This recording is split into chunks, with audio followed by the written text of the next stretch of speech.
Interesse do Trump de quebrar os Estados Unidos também, pô.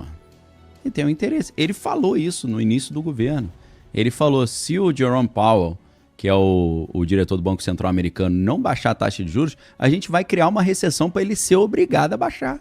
Olha a maluquice do raciocínio. Então, isso já estava sendo falado antes da posse dele. Depois da eleição, ano passado, a galera está falando, Trump vai querer dar uma quebradinha nos Estados Unidos para poder dar uma volta por cima e fazer o famoso pump and dump, né? Que é você joga lá no lixo, compra tudo barato e depois joga para cima de novo.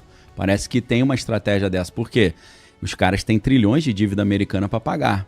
E a estratégia deles para pagar a dívida é criar uma recessão global, fazer com que o maior detentor de dívida americano hoje, que é o Japão, eles sejam... O Japão é o maior detentor, o segundo é a China. Então, fosse a China. O Japão tem muito título da dívida americana. Aí o que acontece? Se você tiver uma escassez de dólar, que é... Nas finanças eles chamam de teoria do milkshake do dólar. É quando os Estados Unidos tomam algumas medidas que fazem com que os dólares voltem para os Estados Unidos. Por exemplo, um cenário de incerteza global, os caras tiram o dinheiro de países emergentes, com medo do país quebrar, e mandam o dinheiro de volta para os Estados Unidos. Quem estava com dinheiro investido em moedas de países emergentes, volta para o dólar, né? A galera corre para o Porto Seguro. Então, isso é a famosa teoria do milkshake do dólar, que é como se você sugasse o dólar num canudo, né? Então, sugando o dólar e você tendo nessa instabilidade um aumento do petróleo, e o petróleo ainda, em grande parte, é comprado com dólar, né? O famoso petrodólar é isso. O mundo inteiro tem que primeiro comprar o dólar para depois comprar o petróleo. E o Japão não é autossuficiente em petróleo, e a economia japonesa é muito sensível à questão do petróleo. A economia japonesa já está fragilizada, porque no Japão tem um negócio chamado, que o mundo faz a partir da economia japonesa, que é o carry trade. Carry trade é quando o Japão tinha juros zero.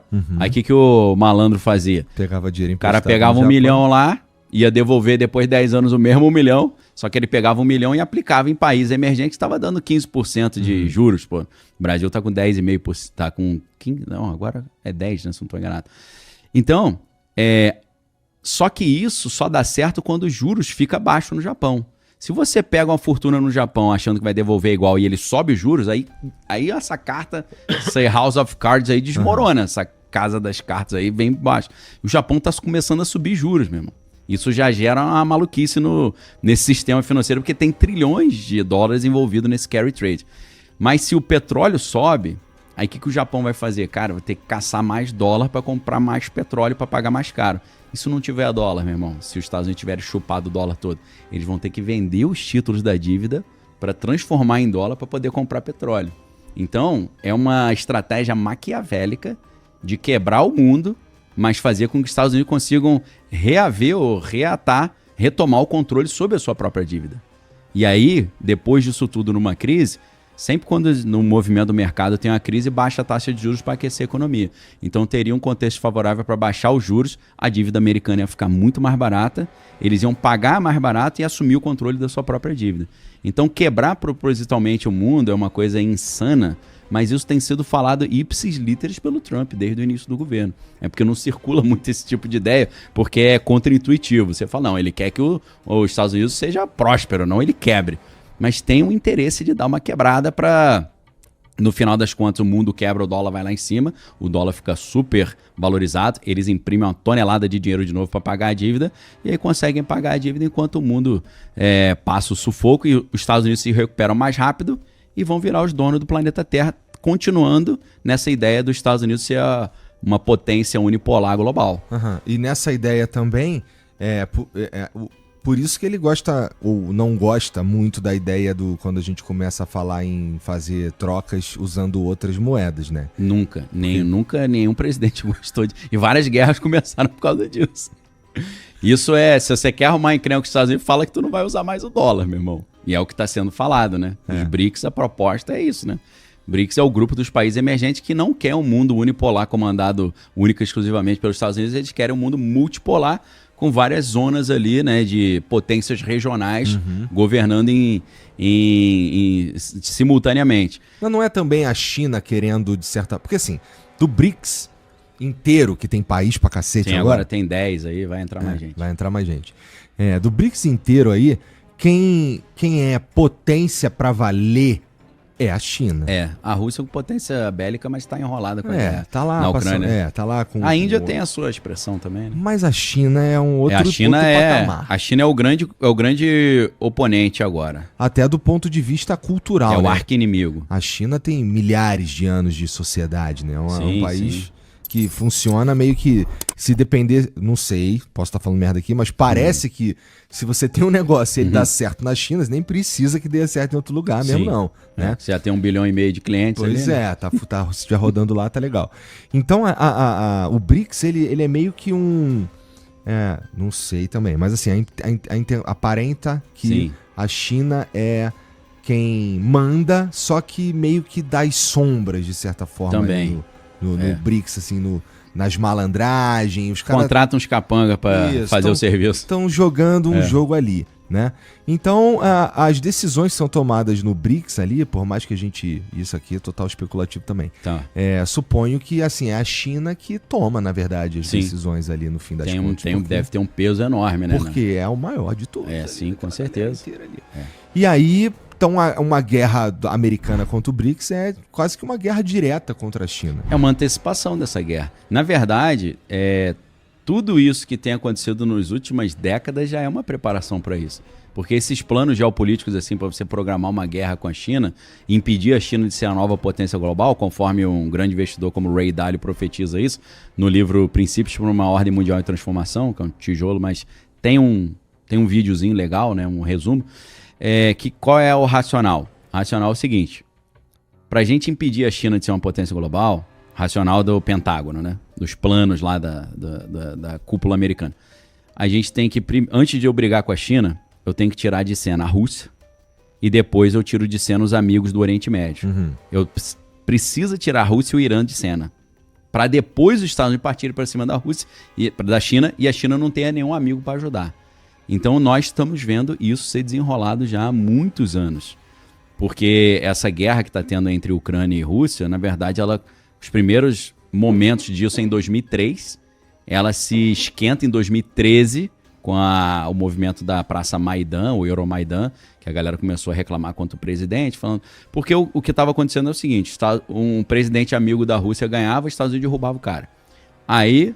o amigo dos Estados Unidos estava no poder, a Rússia derrubava o cara. Aí ficava essa dança das cadeiras, né? Teve uma hora que aí o angu azedou, virou um conflito. E acontece isso agora.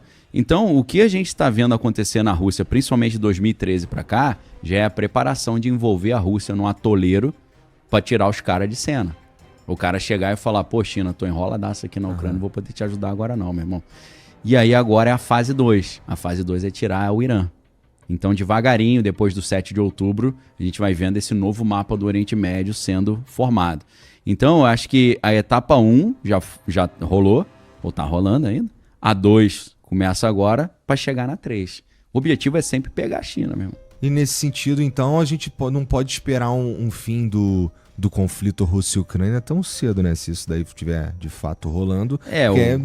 Tipo, precisa que a Rússia invista... seus recursos na guerra. Gaste tudo ali. Exato. Pra tá fraca, né? Daqui a um tempinho. Porque assim, mesmo que se a guerra acabar daqui a uns 2-3 anos, a Rússia vai estar fragilizada do ponto de vista econômico. Com certeza. Né? Então, acho que a estratégia é essa: botar a Rússia no atoleiro, depois botar o Oriente Médio no atoleiro também, ou fazer troca de regime. Porque sempre que eles falam assim, a gente não quer trocar o regime iraniano, mas é exatamente o que eles querem. É sempre o inverso do que está sendo falado, né? Então, a ideia é essa: tirar o Irã, tirar a Rússia para poder partir para a China. E isso tudo que a gente está vendo acontecer já é a preparação desse cenário. É claro que partir para cima da China, o Ocidente partir, isso significa a Terceira Guerra Mundial, literalmente. Talvez seja esse fato, entre outros, que tem levado os bilionários a já fazer os seus bunkers ou querer morar em Marte, né? Porque eles já sabem que está na agenda essa encrenca. Alguns apontam aí para 2030, 2032... Eu não sei como é que tá na agendinha lá do pessoal do Pentágono, mas tá para essa época. Então a galera tá correndo atrás aí do que dá para curtir antes da zebra chegar, né? Tem uma porrada de coisa que acontece que eu fico em dúvida. Tenho dificuldade, na verdade, de aceitar que é apenas coincidência. Tem muita coisa estranha nesse mundo aí, maluco. Uma porrada de coisas, assim, coisas que acontecem... No Rio de Janeiro, então, né? Sim. Mas, pô, tem umas salvações barra livramento. Livramento, estranho isso. Que eles vêm no exato momento que ele precisava vir. Perfeito, né? Direto. E, pô, no caso do Jean, cara, é assim, não faz nem muito... É tipo, é todo dia 1º de janeiro, não é? Depois do Réveillon, depois que... Entendi. É próximo ali, né? Então, assim, esse tipo de mensagem que tá sendo Mas o que ele recebe geralmente tem a ver com o flow ou tem a ver com o ano em geral? Cara, o que você acha? Porque Porque tem coisa que tá parecendo que era orientações para o flow, né? eu acho que tem a ver com a gente, com nós, isso, como legal. como O coletivo. organismo, Não, isso acontece. Sabe o que acontece? Aconteceu comigo já algumas vezes. Do nada caraca, tô me sentindo muito mal, meu irmão. Mas não é, pô, tô com azia, tô com dor de estômago, cara, que sentimento ruim. Tô me sentindo assim, uma coisa muito ruim. Alguém morreu. Aí eu falo, pô, não sei quem morreu, uma pessoa conhecida. E isso tem uma teoria que é de um cara de Harvard, que é o Rupert Sheldrake. Esse cara é um gênio também, mas ele foi para uma linha que a academia não aceitou porque ficou muito místico. Ele fala sobre campo morfogenético. Não sei o que é. Ele desenvolveu uma teoria para tentar explicar por que o cachorro e o gato das pessoas sabem quando o maluco tá chegando. E o cara chegando em horários completamente diferentes. Assim, muito longe. Tipo, eu chego sempre 8 horas. Aí um dia eu cheguei 9h30, o cachorro tá lá esperando. E ele só saiu e foi lá pro portão na hora que o cara tava chegando. Então ele monta essa ideia de que seres vivos que interagem acabam criando uma espécie de conexão que é a distância, meu irmão. Então eu acho que com pessoas conhecidas realmente... Cara, um negócio que fizeram teste já várias vezes e teve um funcionamento misterioso é você combinar com vários amigos o seguinte, você fica parado e o telefone toca. Aí você fala, não sei quem. Aí você pega, não sei quem. Cara, eu não sei se acontece com vocês, comigo é direto. Eu penso numa pessoa, ela me liga ou manda mensagem.